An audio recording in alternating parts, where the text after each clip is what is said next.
A very familiar text that I would like to talk about for a few moments is 2 Corinthians 12. 2 Corinthians chapter 12. Because Paul is struggling with something. We've been talking over the last few weeks from the subject, God, why are you killing me? Because sometimes you feel like God is not on your side. Instead of the great God that you know and love making things better and better, it seems the more you call on him, he seems to be letting them get worse and worse. Such was Paul's situation in 2 Corinthians chapter 12. It's hard to live in the sunshine when your life is full of fog. You know the sun is up there somewhere, you just can't see it because your vision, your sight of vision is very limited and very narrow. Paul says in verse 7 these words, because of the surpassing greatness of the revelations, for this reason, to keep me from exalting myself, there was given me a thorn in the flesh, a messenger of Satan to torment me, to keep me from exalting myself. Paul says, I had a thorn.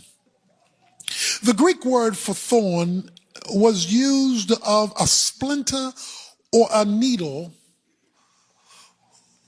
or a fish hook, the point of a fish hook. It was an ongoing irritation that he couldn't shake.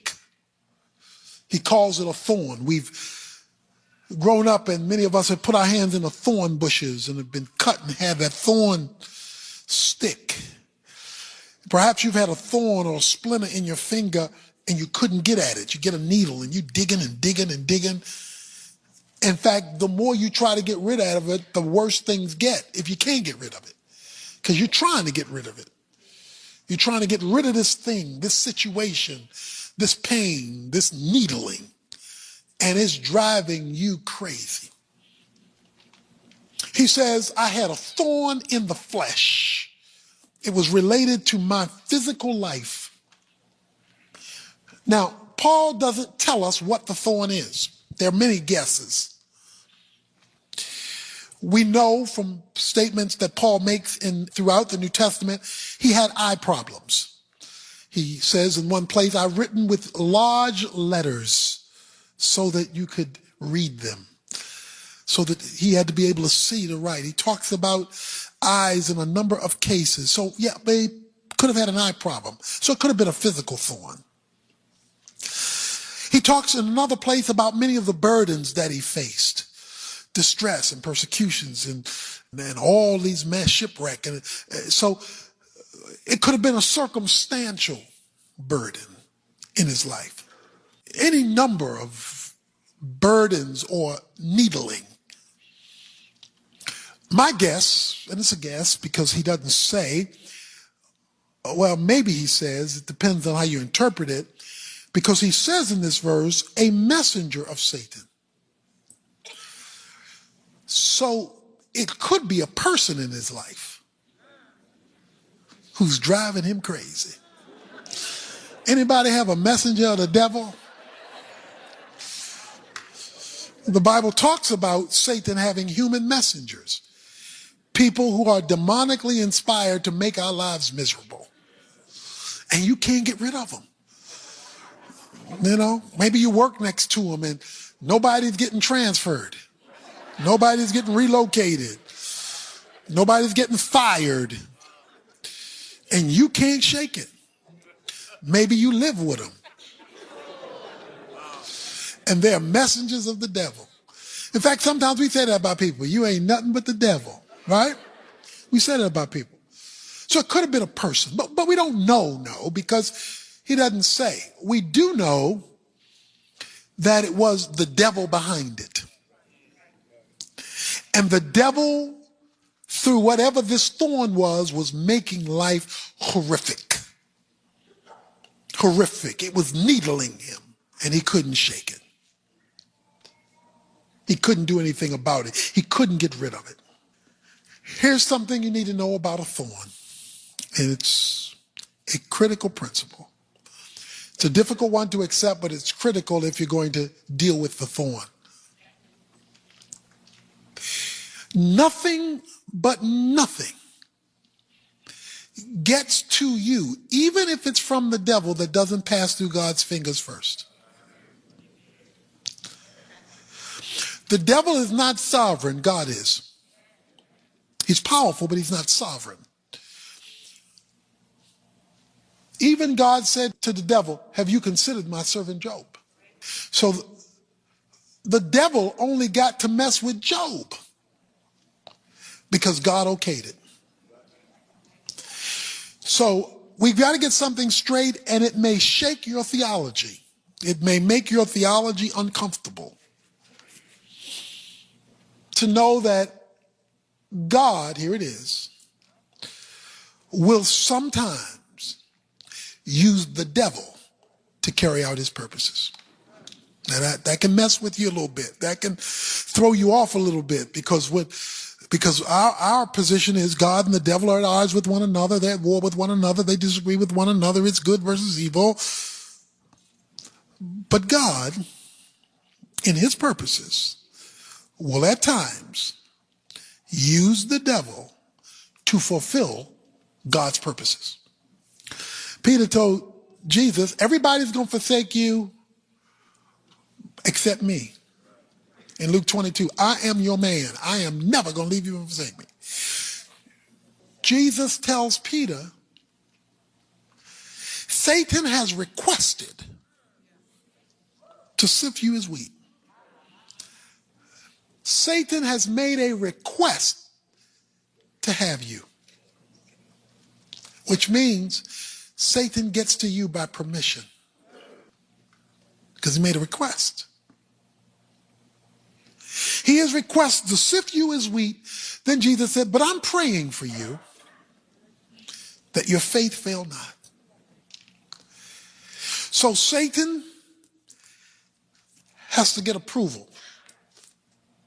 Sometimes, many times, maybe even most of the time, God blocks him, but not all the time. Not all the time.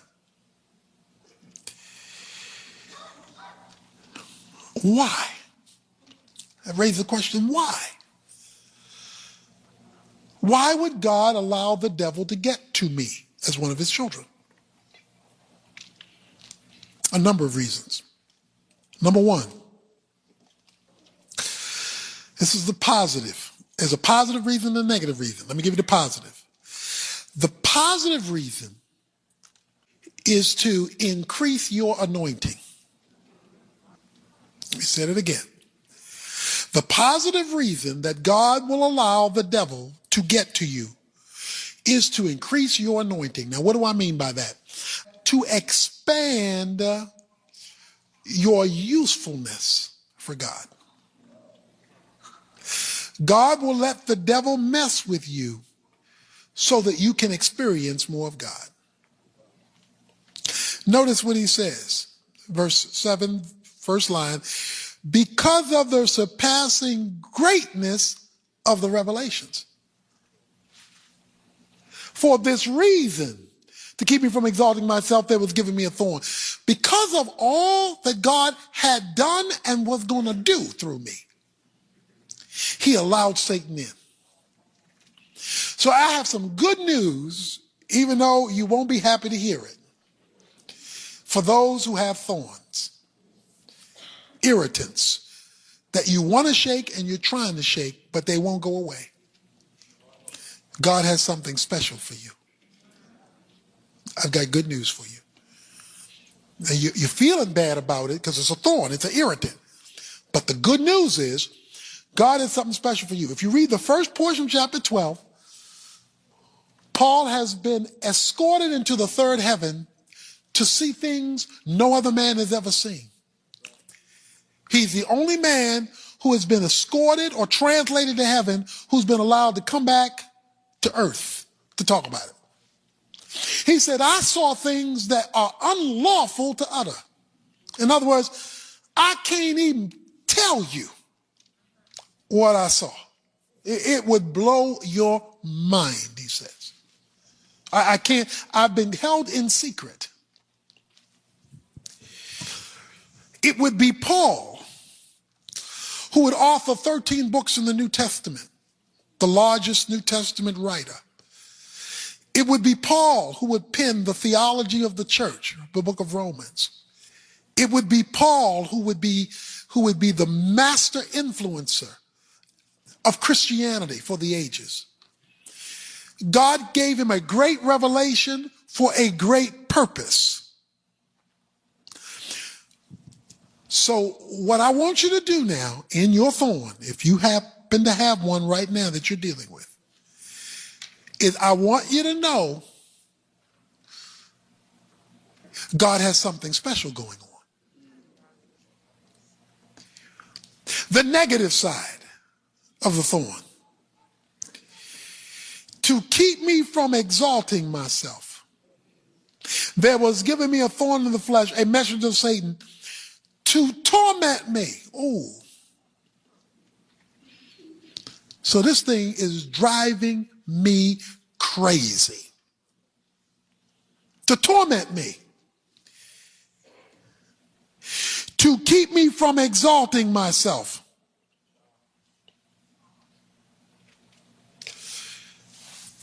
The other reason God gives a thorn is to correct an actual or potential sin in our lives.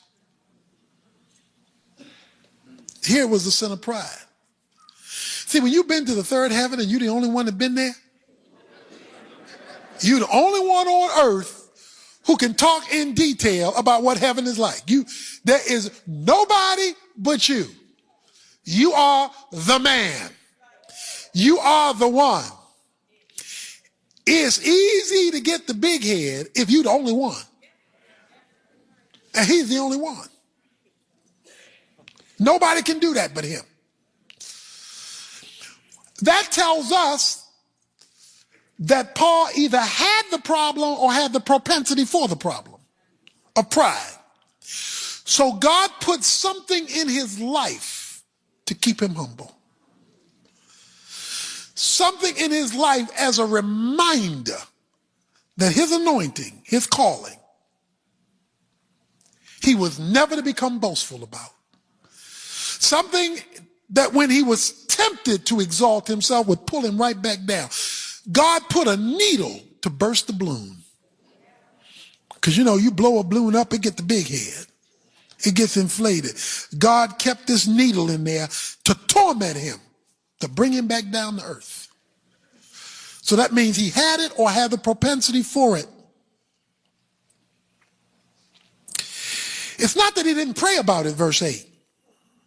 Concerning this, I implored the Lord 3 times that it might leave me. Lord, get this off of me. Get me away from this person. Get me away from this situation.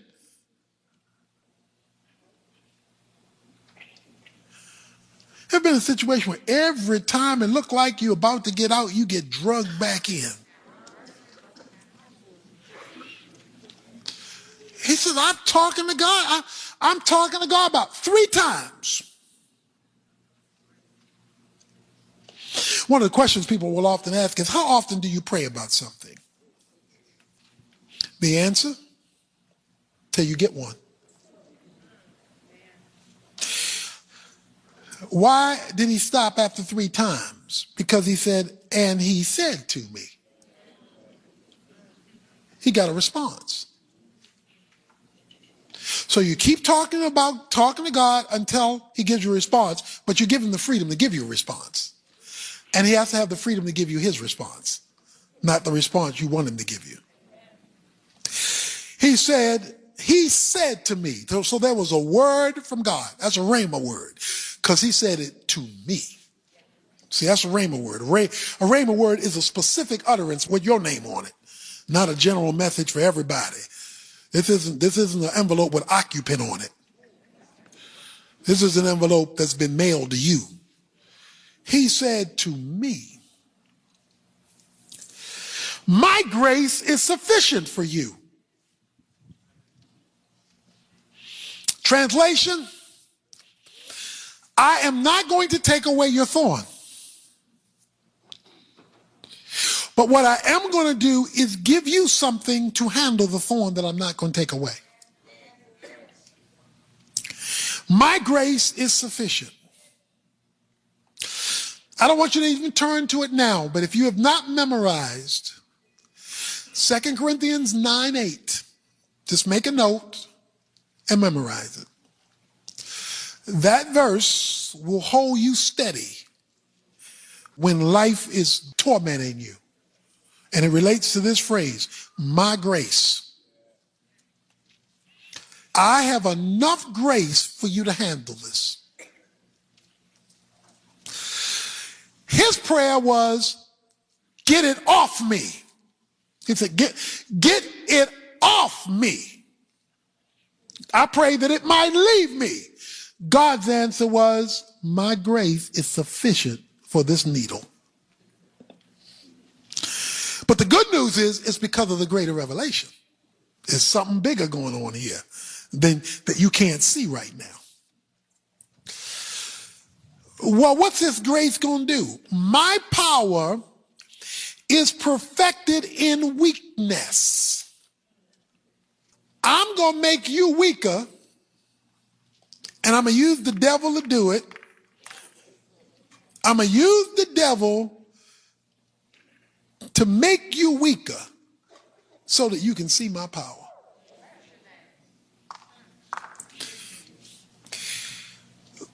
God will never be more real to you than when you have something in your life you cannot fix. You can't fix it. The thorn won't go away. Nothing you try gets rid of it. And you feel weak, helpless, helpless, helpless. You don't know where to turn. You don't know to whom to turn. You don't know if to turn. You are helpless. He says, my grace is sufficient because with my grace comes the power in the midst of your weakness.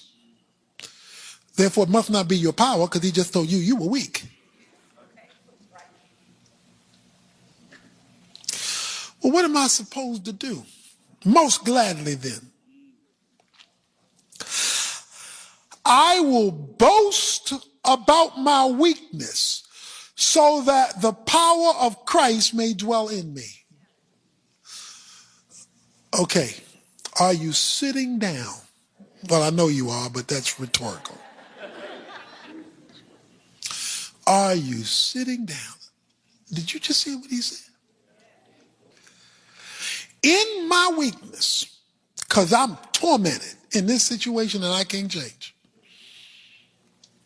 When I discovered the principle of grace, of the sufficiency of grace, God's supply is enough for my situation.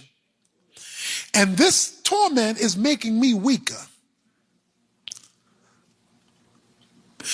God just said that his power is perfected or matured or developed when I'm weaker.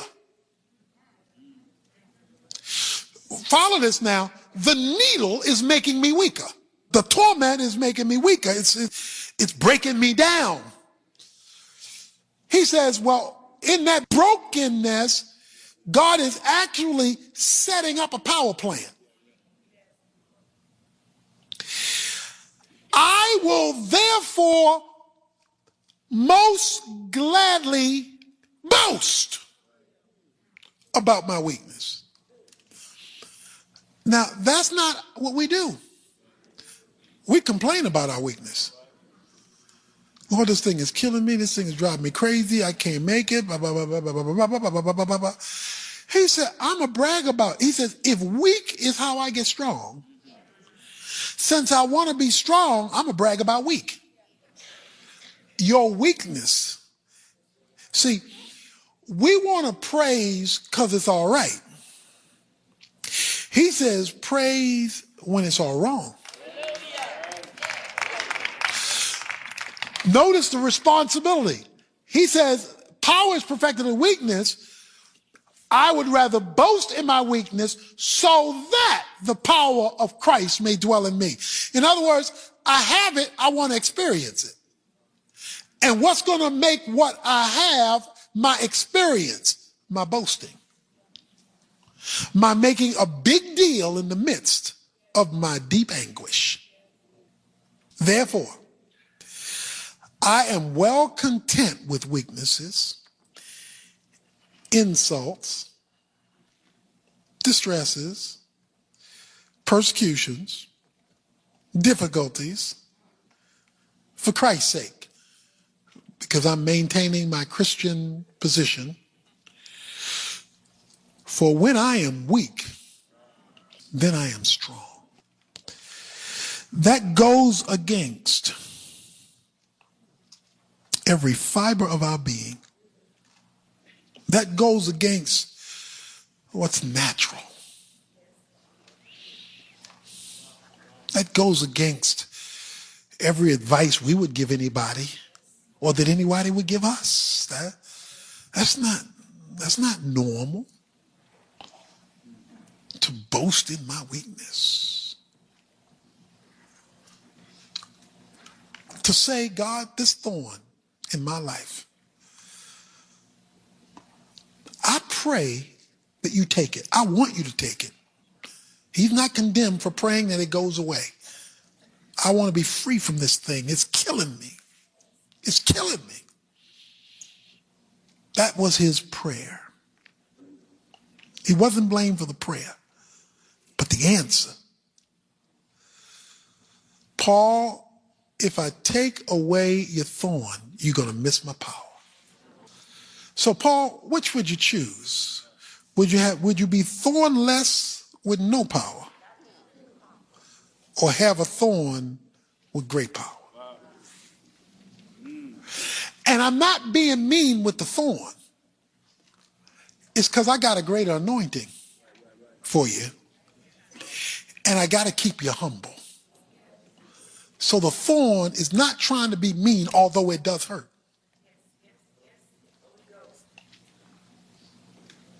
When my son Anthony was small, and he had his first major asthma attack, and he needed a shot of epinephrine. And we took him to the doctor. And this is the first time he saw this long needle. And the doctor simply said to me, would you hold him down? Because as soon as he saw that needle coming, he went off. Because he was getting ready to get hit with a thorn, a needle. And I held him down, and he had one question as he screamed and hollered, why are you helping him hurt me? And that's what I was doing. I was helping the doctor hurt him because the doctor was going to hurt him with the needle. But I understood something he didn't understand. That in the pain of the needle would be the power that he needed to face the issue that he was dealing with. While you're waiting for your change, and it's okay to wait for your change. It's okay to wait for your change. But while you're waiting, don't miss the power or the anointing. Because when I am weak, then I am strong.